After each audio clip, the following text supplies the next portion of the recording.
Hi guys! Bem, vocês vão ver agora os advérbios de frequência que são muitas vezes utilizados com simple present, ok? Adverbs of frequency. Talvez alguns alunos não saibam os sinônimos de sometimes, porque sometimes é bem comum no inglês, né? Para quem tenha muita dificuldade, quer dizer às vezes, mas enfim, eu tenho aqui o at times, now and then, once in a while. São sinônimos.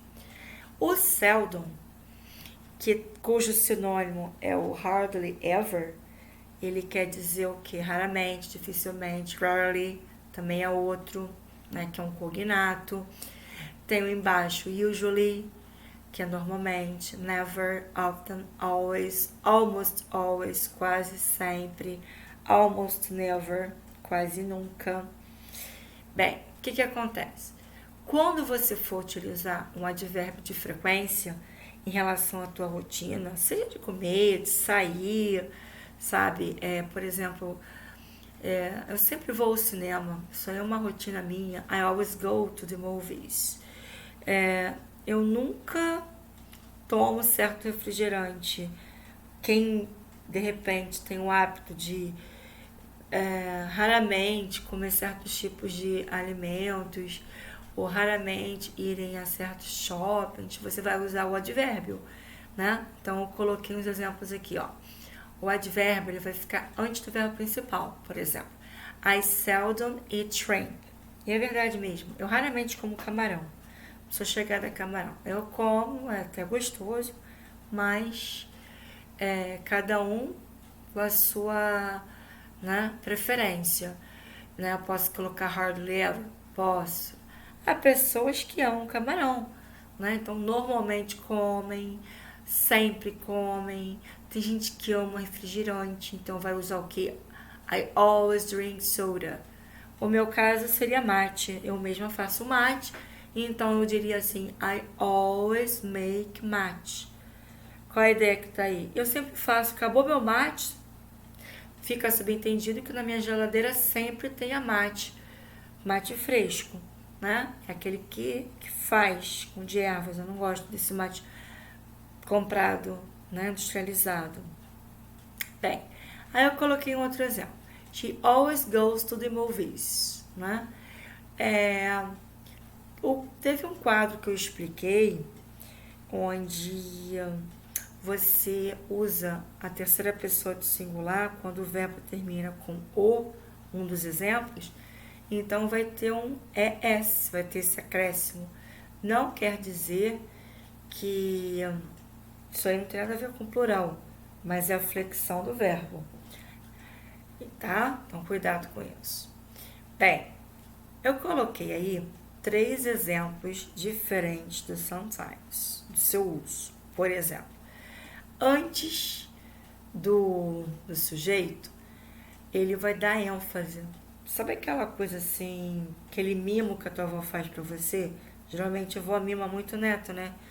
Às vezes minha avó faz bolo de cenoura. Esse às vezes, qualquer coisa que você goste muito de fazer, de comer, de beber, você vai dar uma ênfase. Então você vai ter uma vírgula, ok? É o caso da ênfase. O segundo exemplo é o mesmo caso lá em cima. Então não tem diferença. I sometimes do crosswords. Às vezes faço palavras cruzadas. O do é em que sentido? É um sentido intelectual de uso. Aí eu coloquei aí o exemplo acima, que a minha avó às vezes faz bolo de cenoura. Tudo que tiver a ver com produção, você usa o make, tá? Tem aluno que às vezes não sabe a diferença do do e do make. Lembra da China? Made in China. Então você vai usar o make para tudo que você produzir. Qualquer coisa de alimento que você possa fazer suco, fazer um sanduíche, é make. O do tem a ver com fazer coisas, o intelecto, fazer negócios. Só que também há expressões, beleza? Bem, o outro exemplo aqui que eu botei com do, só que o verbo foi flexionado. She sometimes does the cleaning at home. Ela às vezes faz a faxina em casa. Então vai ter S. Repare só. Por quê? Porque é he, she, it. Se eu colocar I do, não vai ter. Bem, o último exemplo, eu coloquei o sometimes no final.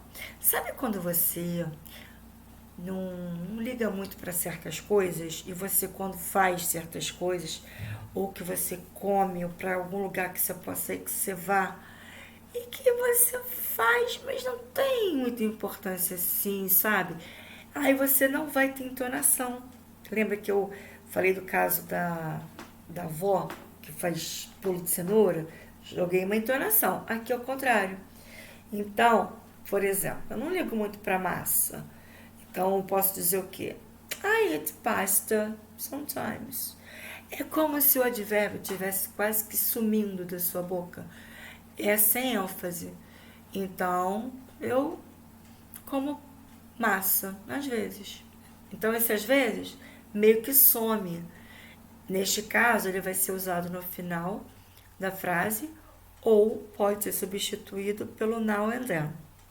O now and then, ele vem no final da frase.